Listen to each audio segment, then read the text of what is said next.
America entry ఇవ్వడంతో scene మారిపోతుందని అందరం భావించాం. ఉక్రెయిన్ను దారిలోకి ట్రంప్ తీసుకొచ్చారు అనుకున్నాం. కానీ యుద్ధం మాత్రం కొనసాగుతూనే ఉంది. ప్రపంచమంతా యుక్రెయిన్ అధ్యక్షుడు జెలెన్స్కీ, అమెరికా అధ్యక్షుడు ట్రంప్ చర్చల తర్వాత ఏం జరుగుతుందోనని ఆందోళన చెందారు. కానీ యుక్రెయిన్ అధ్యక్షుడు ఒక అడుగు ముందుకు వేసి మరో అడుగు వెనక్కి అన్నట్టుగా అమెరికా హెచ్చరికలతో దిగొచ్చినా ఇప్పుడు రష్యా మాత్రం యుద్ధం ఆపే విషయంలో క్లారిటీ ఇవ్వటం లేదు. రష్యా యుక్రెయిన్ యుద్ధాన్ని త్వరగా ముగించాలని అమెరికా భావిస్తుంటే పరిస్థితులు మాత్రం అలా కనిపించడం లేదు.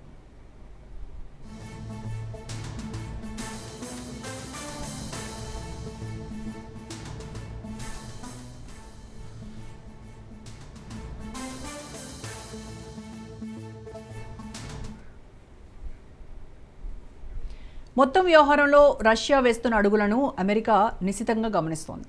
రష్యాతో యుద్ధ తీవ్రతను తగ్గించే విషయమై కన్స్ట్రక్టివ్ డైలాగ్ కోసం అమెరికా, యుక్రెయిన్ అధికారులు సౌదీ అరేబియాలో సమావేశమయ్యారు.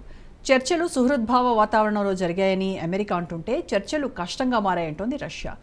ఈస్టర్ పర్వదినం నాటికి ఏప్రిల్ 20 నాటికి యుక్రెయిన్లో రష్యా యుద్ధంలో కాల్పుల విరమణ కోసం వైట్ హౌస్ ఒత్తిడి తెస్తున్నట్టు సమాచారం. అయితే బ్లూంబెర్గ్ నివేదిక ప్రకారం రష్యా, యుక్రెయిన్ మధ్య యుద్ధం ఆపేందుకు సన్నద్ధత లేకపోవడం విశేషం. అమెరికా అధ్యక్షుడు డొనాల్డ్ ట్రంప్ 3 ఏళ్ల నాటి యుద్ధానికి త్వరితగతిన పరిష్కారం సాధించాలని లక్ష్యంగా పెట్టుకున్నారు. యుద్ధాన్ని ఎట్టి పరిస్థితుల్లో ఆపాలని అమెరికా అధికారులు రియాద్లో రష్యా, యుక్రెయిన్ ప్రతినిధులతో వేర్వేరు చర్చలు జరుపుతున్నారు. షటిల్ దౌత్యాన్ని ప్రారంభించడానికి చర్చలు మొదట ఏకకాలంలో జరగాలని నిర్ణయించారు. కానీ పోరాడుతున్న 2 పక్షాలు తాత్కాలిక కాల్పుల విరమణ కోసం వేర్వేరు ప్రణాళికలను ప్రతిపాదించడంతో దాడులు నిరంతరాయంగా కొనసాగుతున్నాయి. ప్రతినిధుల మధ్య ముందుకు వెనకకు వెళ్లడం వల్ల ఒక పురోగతికి మార్గం సుగమం అవుతుందని అమెరికా ఆశిస్తోంది. న్యాయమైన శాశ్వత శాంతి లక్ష్యంగా తాము పనిచేస్తున్నామని యుక్రెయిన్ అంటోంది. ఇంధన సౌకర్యాలు, కీలకమైన మౌలిక సదుపాయాలను రక్షించే ప్రతిపాదనలు ఎజెండాలో ఉన్నాయని యుక్రెయిన్ పదే పదే చెబుతోంది. యుద్ధాన్ని కొనసాగించాలని రష్యా కుట్ర చేస్తోందని ఇప్పటికే యుక్రెయిన్ అధ్యక్షుడు జెలెన్స్కీ ఆరోపించాడు. యుద్ధం ఆపేందుకు పుతిన్పై ప్రపంచ దేశాలన్నీ ఒత్తిడి చేయాలని ఆయన కోరాడు.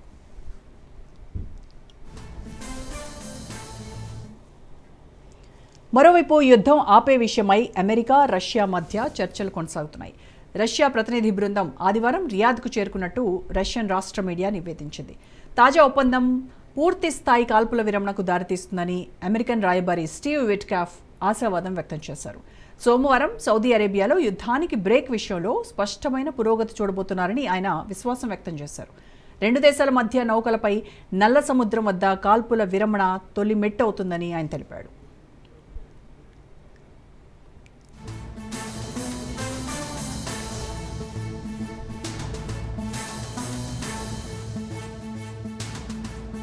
అయితే చర్చలు ఇప్పుడే ఆరంభమవుతున్నాయని రష్యా అంటోంది. 30 రోజుల కాల్పుల విరమణ ఒప్పందాన్ని అమెరికా, యుక్రెయిన్ ప్రతిపాదించగా పుతిన్ ససేమిరా అన్నాడు.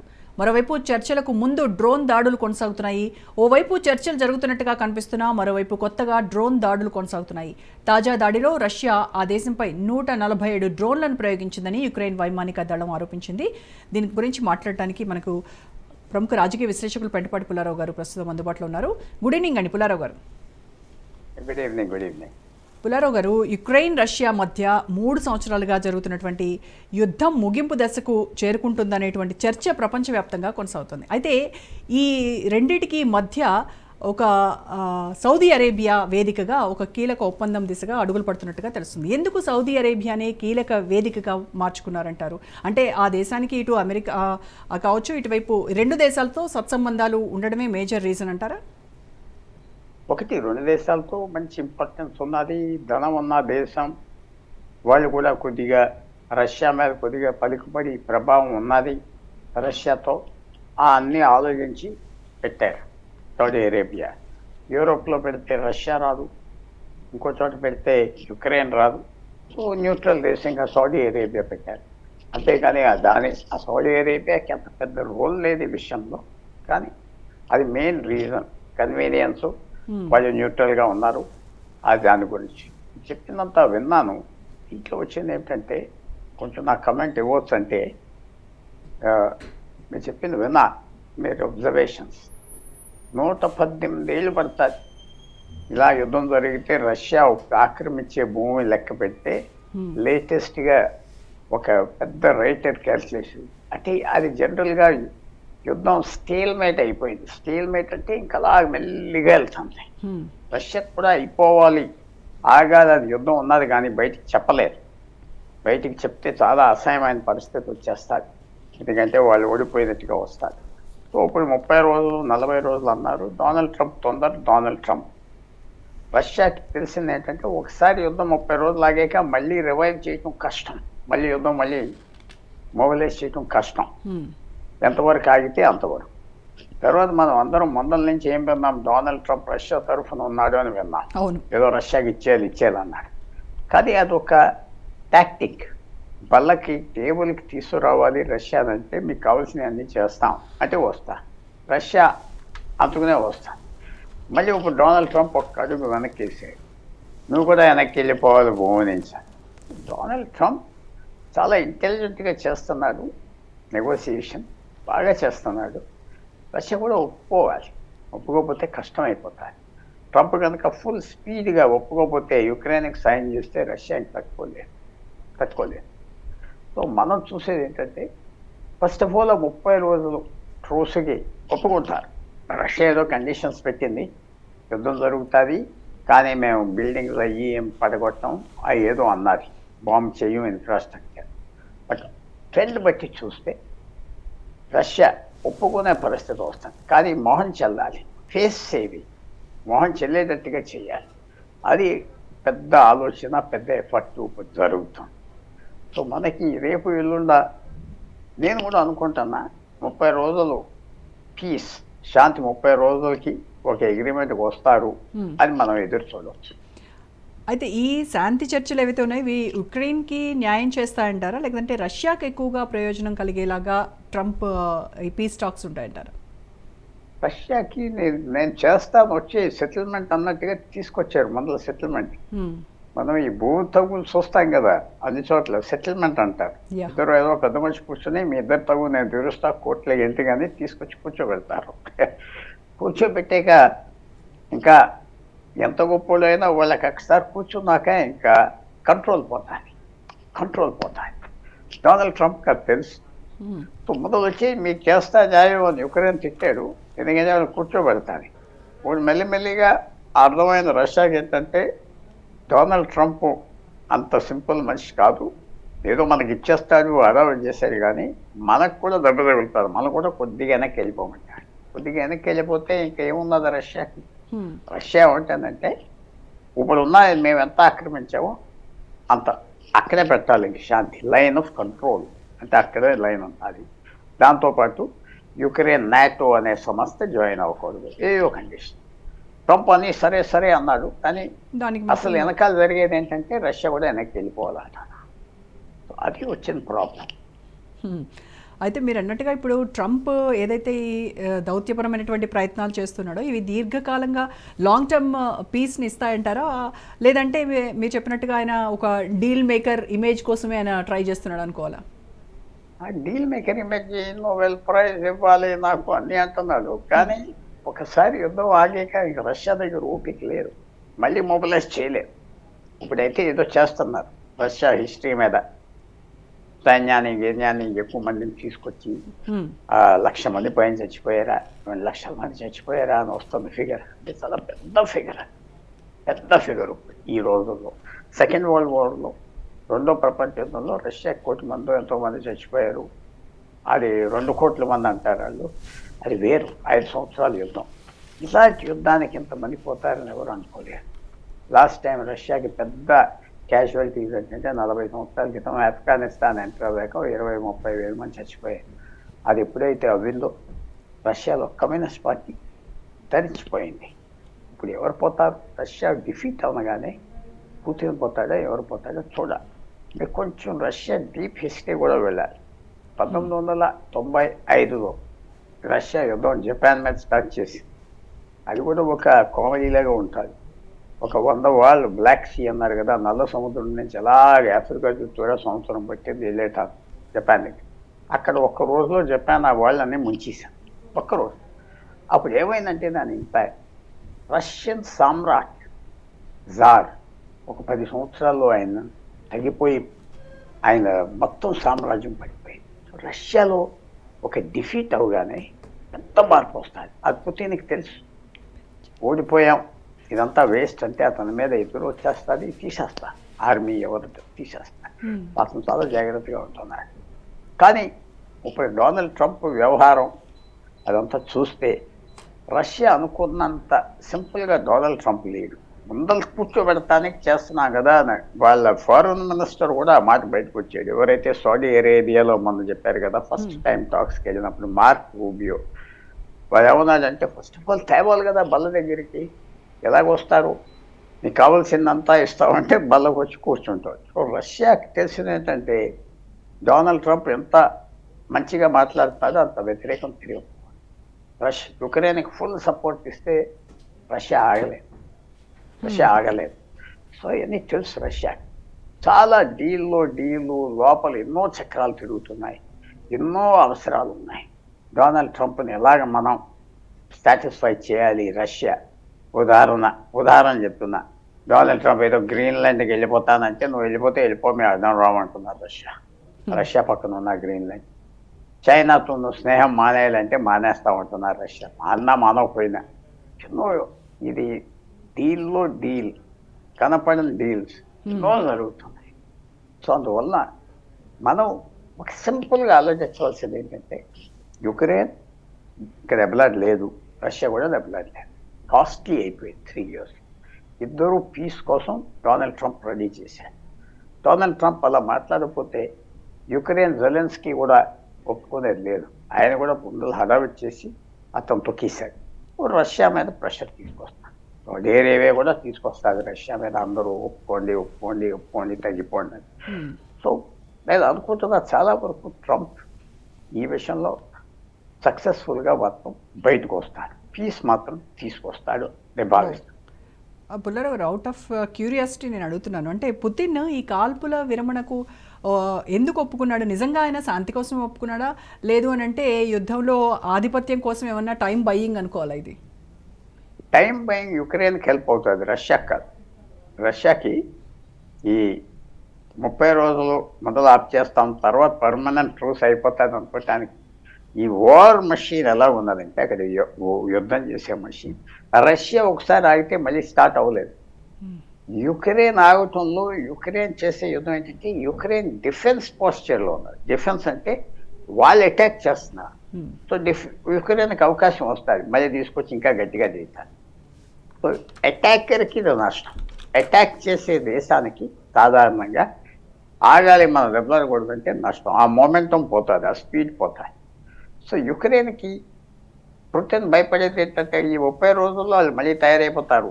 ఈ యుద్ధం ఎలా జరుగుతున్నప్పుడు ట్యాంక్స్ మిసైల్స్ కాదు, ఎక్కువగా డ్రోన్స్ మీద డ్రోన్స్తో జరుగుతుంది ఇప్పుడు యుద్ధం. సో యుక్రెయిన్కి టైం వస్తుంది డ్రోన్స్ ఎక్కువ తెచ్చుకోవటానికి. సో రష్యా భయం ఏంటంటే యుక్రెయిన్కి అడ్వాంటేజ్ పెట్టాలి.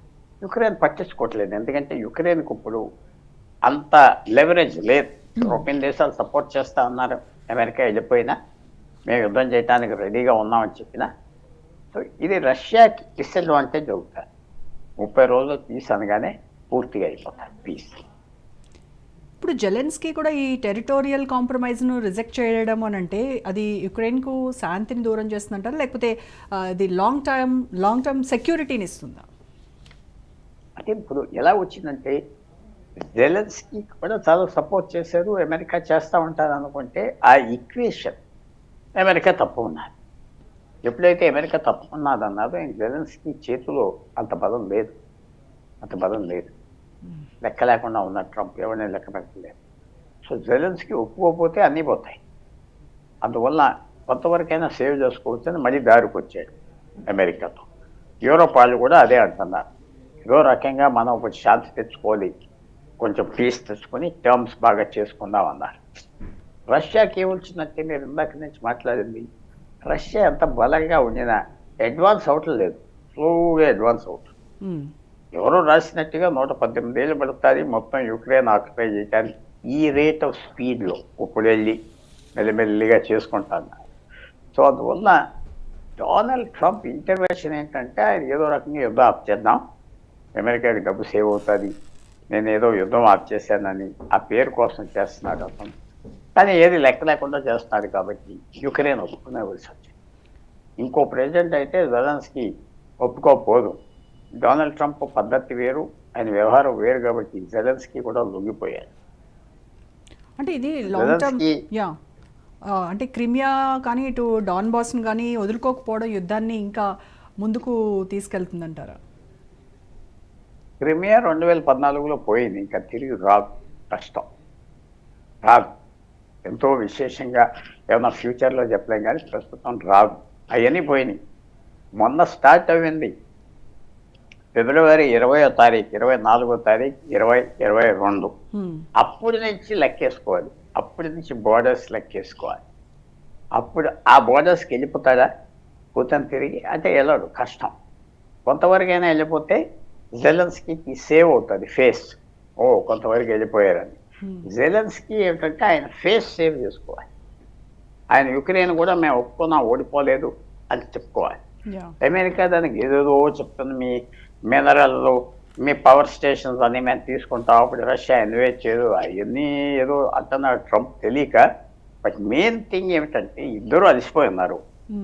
రష్యాకి ఓడిపోయినట్టుగా మాత్రం బయటికి రాకూడదు, యుక్రెయిన్ కూడా ఓడిపోయినట్టుగా రాకూడదు. సో మధ్యలో ఆయన ఎలా చేయాలి? ఇద్దరు ప్రెసిడెంట్స్ ఫ్యూచర్ దీని మీద ఆధారపడి ఉన్నారు, జెలెన్స్కీ అండ్ పుతిన్. ఇండివిజువల్గా పూర్తిగా పోయిందంటే జెలెన్స్కీని తీసేస్తారు, పూర్తిగా పోయాడంటే పుతిన్ రష్యన్స్ తీసేస్తారు. సో ఆ ఇండివిజువల్ ఫ్యాక్టర్స్ కూడా ఉన్నాయి ఈ రష్యన్ ఇష్యూలో. అయితే ఈ పుతిన్ ఇప్పుడు ఎనర్జీ స్ట్రైక్స్ ఆపుతాననేటువంటి ఒక ఫీల్ ఇచ్చాడు. ఆ ఫీల్ పంపడం వెనుక అంటే నిజంగానే శాంతి కోరుకుంటూ శాంతి కోసమే ఆయన ఇలాంటి స్టెప్ తీసుకున్నాడా, లేకపోతే అక్కడ రష్యా స్థానాన్ని ఇంకొంచెం మరింత స్ట్రెంగ్తన్ చేసుకునేటువంటి దిశగా ప్రయత్నాలు అంటారా? రష్యా స్ట్రెంగ్తన్ అవ్వలేదు. రష్యా న్యూక్లియర్ యుద్ధానికి దిగలేదు. సో ఇంతట్లో చేయగలిగింది ఏమున్నది? టైం ఇస్తే యుక్రెయిన్ బలపడుతుంది. తర్వాత ఒప్పుకోవట్లేదు, రష్యా నాటకం ఆడుతుందంటే డొనాల్డ్ ట్రంప్ గుడ్ విల్ పోతారు, అది చూసుకోవాలి వాళ్ళు. డొనాల్డ్ ట్రంప్ మీద చాలా ఆధారపడి ఉన్నాడు. డొనాల్డ్ ట్రంప్ ఇప్పటి వరకు పొగుడుతాడు, మారిపోతాడు మళ్ళీ. అందువల్ల రష్యాకి అది కూడా తెలుసు. రష్యన్ ఒక చిన్న విషయం జ్ఞాపకం పెట్టుకోవాలి. రష్యాకి గత 1945 నుంచి ఇవాళ 80 సంవత్సరాలు దాదాపు నలుగురే ఫారెన్ మినిస్టర్స్ ఉన్నారు, నలుగురే. వాళ్ళ ఫారెన్ మినిస్టర్ ఒకతను ద్రోమికో అని, ఇప్పుడున్న ఫారెన్ మినిస్టర్ దాదాపు 20 సంవత్సరాలు బట్టి చేస్తున్నారు, లావ్రోవ్ అని. సో ఆ అనుభవం బాగా ఉన్నది. వాళ్ళు ఏం చేయాలో తెలుసు. రష్యా అన్నీ చూశారు, చాలామందిని చూశారు. వాళ్ళకి కొత్త ఏం లేదు, వాళ్ళు కూడా పీస్ కావాలని తెలుసు. వాళ్ళు లక్కీగా ఏదో ఇంతవరకైనా వచ్చాం, లేకపోతే ఫూల్ అయిపోదాం అని తెలుసు. వాళ్ళకి యుద్ధం చేస్తున్నా మనం ఫూల్ అయిపోదాం అని తెలుసు. సో రష్యా కూడా పీస్ కావాలి, వాళ్ళు కూడా అలసిపోయి ఉన్నారు. సో ఇది ఒక అవకాశంగా తీసుకుంటారు, తగ్గిపోతారు. మోహన్ చెల్లినా చెలవపోయినా ఇది ఇద్దరికీ అవసరం. డొనాల్డ్ ట్రంప్ ఇద్దరికి అవసరం, బయటికి చెప్పుకోకపోయినా. రోజుకి యుక్రెయిన్ కూడా ఏదో పోయింది, కొంతవరకు మనకి శాంతి కావాలి, ఎంతమంది చచ్చిపోయాం. రష్యా కూడా అలాగే అనిపిస్తాం, ఇద్దరు అలసట వచ్చేసి సో వెక్స్ అయిపోయారు ఇద్దరు వెక్స్ అయిపోయారు. ఇంకెక్కడ దెబ్బలుతారు? అది గమ్మత్తుగా సిచ్యువేషన్ మారింది. ఒక 100 సంవత్సరాల క్రితం యుద్ధంలాగా మారిపోయింది ఇది. స్టెప్ బై స్టెప్, గజానికి దెబ్బలాడుతూ వెనక్కి మొదలయ్యా. అందువల్ల రాబోయే రోజుల్లో డొనాల్డ్ ట్రంప్ ఇచ్చిన ఆఫర్ తీసుకుంటారు. డొనాల్డ్ ట్రంప్తో విరోధం అనవసరం అని పుతిన్కి తెలుసు, జెలెన్స్కీ ఇచ్చారు. చాలా మండివాడు, అసలు లెక్క పెట్టడు, ఏమి ఎమోషన్ లేదని తెలుసు. ఇద్దరు నష్టపోకూడదు. ఇద్దరు డొనాల్డ్ ట్రంప్ మనతో ఉన్నట్టుగా ఉండి అడ్వాంటేజ్ తీసుకోవటానికి చేస్తారు. డొనాల్డ్ ట్రంప్ దగ్గర అన్ని బాగున్నాయి, కానీ ఇంకో గుణం కూడా ఉన్నారు. లాస్ట్ ఎవరు మాట్లాడతారో అతనితో ఆయన మాట వింటాడు, అది కూడా ఉండాలి లాస్ట్. సో ఆయనతో బేరం పెట్టుకోవటం చాలా కష్టం, ఆయన మీద నమ్మటం ఇంకా కష్టం. ఆయన నమ్మి ముందరికి వెళ్ళటం సూసైడ్ అని అందరికీ కూడా తెలుసు, కానీ తప్పదు. అంతే, అతను వాడుకోవటం, అతను చెప్పిన మాట వినటం తప్పదు. కానీ అది అంత బెనిఫిట్ లేదు, నమ్మలేవు అని అందరికీ తెలుసు, కానీ తప్పదు. పరిస్థితులు అలా ఉన్నాయి ప్రపంచంలో ఈవేళ. అయితే ఈ సౌదీ చర్చల్లో యూరోపియన్ కంట్రీస్ పార్టిసిపేట్ చేయట్లేదు. అంటే యూరోప్ లేకుండా ఈ ఒప్పందం కనుక జరిగితే మరి యుక్రెయిన్కు ఏ రకంగా లాంగ్ టర్మ్ సెక్యూరిటీ ఉంటుందంటారు?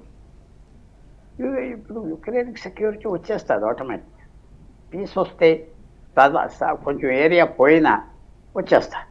మళ్ళీ యుద్ధం చేయటం రష్యా ఆలోచిస్తుంటాడు. పుతిన్ లాంటి వాడు మళ్ళీ రావాలి, మళ్ళీ యుద్ధం చేయాలి. రోజు రోజుకి యుద్ధం కూడా మారిపోతుంది. అందువల్ల పీస్ వస్తుంది. వస్తే సెక్యూరిటీ అంటే 10 సంవత్సరాల తర్వాత ఏమవుతుందో చెప్పలేం, కానీ ఇమీడియట్గా పీస్ వస్తుంది. European nations బలపరుస్తారు. టైం రాగానే దానికి ఫోర్టిఫై చేస్తారు, సాయం చేస్తారు, యుక్రెయిన్కి కొత్తగా అందిస్తారు. టైం వస్తే యుక్రెయిన్కి సేఫ్టీ వచ్చేస్తారు. అంటే మరి తర్వాత మీకు తెలిసే ఉంటుంది కదా, మనకి యుక్రెయిన్కి మంచి సంబంధాలు ఉన్నాయని మీకు ఎంతవరకు తెలుసో నాకు తెలియదు. మీకు కొంతవరకు తెలుసేమో అనుకుంటున్నాను. మనకి చాలా సంబంధాలు ఉన్నాయి. మన డాక్టర్స్ చాలా మంది అక్కడికి వెళ్తారు, తెలుసు కదా, మెడికల్ ఎడ్యుకేషన్. వేల మంది పెళ్లి చేసుకున్నారు. చాలా మంది యుక్రెయినియన్స్ అమ్మాయిలు ఎక్కువ. భారతదేశంతో సంబంధం కూడా ఉన్నది. యుక్రెయిన్కి భారతదేశానికి కూడా కొన్ని సోషల్స్ రష్యాతో ఉన్నట్టుగానే ఉన్నాయి. మనకి యుక్రెయిన్ చాలా రిఫైన్డ్ నేషన్, పాత దేశం, పెద్ద హిస్టరీ ఉన్నది. సో ఒక సింపుల్ దేశం కాదు, హిస్టరీ ఉన్న దేశం, ఆలోచన ఉన్న దేశం. సో వాళ్ళు ఏదో రకంగా సేవ్ అవుతారని నేను భావిస్తాను. అయితే ఇప్పుడు చర్చలకు ముందు కూడా అక్కడ దాడులు జరగడము, 147 డ్రోన్లు అక్కడ దాడులు చేయడము, దీన్ని ఎలా చూడాలంటారు? ఇది న్యాచురల్. యుద్ధంలో బలం కోసం చేసే పని వాళ్ళంతా. వాళ్ళు ఇమీడియట్గా ఎంత పీస్ వస్తుంది, మనం వెంటనే కొన్ని రోజులు ఇది ఎవరు అడ్వాంటేజ్ ఎక్కడ ఉన్నారు, నేను తగ్గిపోతున్నట్టుగా చూపెట్టినా అడ్వాంటేజ్ కోసం చేస్తున్నాను. ఎప్పుడైనా ఇప్పుడు శాంతి అనగానే ఎక్కడ లైన్ ఆఫ్ కంట్రోల్ ఉన్నది, ఎక్కడి వరకు ఆక్రమించారు, అక్కడికి ఆగిపోతుంది కదా యుద్ధం. సో ఇద్దరు చేస్తున్నారు, ఆగకుండా ఫెరోషియస్గా చేస్తున్నారు. కానీ రష్యా ఎక్కువ చేస్తున్నారు. రష్యాకి ఎక్కువ డబ్బులు ఉన్నది, ఎక్కువ సాయం కూడా వస్తుంది. యుక్రెయిన్ అమెరికా ఎప్పుడైతే నెలల్లో వెనక్కి వెళ్ళిపోయిందో కొద్దిగా వీక్ అవుతుంది యుక్రెయిన్. సో ఇద్దరు చేయగలిగి చేస్తున్నారు. ఇద్దరికి తెలుసు, ఇద్దరు నష్టపోయారు, కానీ రష్యా ఎక్కువ నష్టపోయింది. అండ్ డొనాల్డ్ ట్రంప్ అనుకోకుండా ఎవరు ఎలక్ట్ అవుతాడని ఎవరు అనుకోలేదు, సడన్గా అవుతుంది. అతను అవ్వడు ఎలక్ట్ అవ్వడని జెలెన్స్కీ ఎలా తిరిగేవాడు అమెరికా. సో జెలెన్స్కీ కూడా ఇక్కడ ఒక తప్పు గ్యాంబుల్ చేశాడు. ట్రంప్ లెక్క లేకుండా తిరిగాడు, ట్రంప్ అవుతాయి. ఈ ఫ్యాక్టర్ మనం చెప్పలేం. శాంతి అనేది వస్తుంది, ట్రూస్ అనేది వస్తుంది. ఎందుకంటే 2 దేశాలకి అలాంటి పరిస్థితి ఉన్నది. అమెరికా కూడా ఉన్న ప్రెస్టీజ్ డొనాల్డ్ ట్రంప్ గురించి వాళ్ళు లొంగిపోతారు అని మనం ఎదురు చూద్దాం. సో రానున్న రోజుల్లో ఖచ్చితంగా శాంతిని చూడబోతున్నాం. Thank you so much Pullarao గారు. Thank you. సో ఇది వాళ్ళ special drive. Stay tune to Raj news.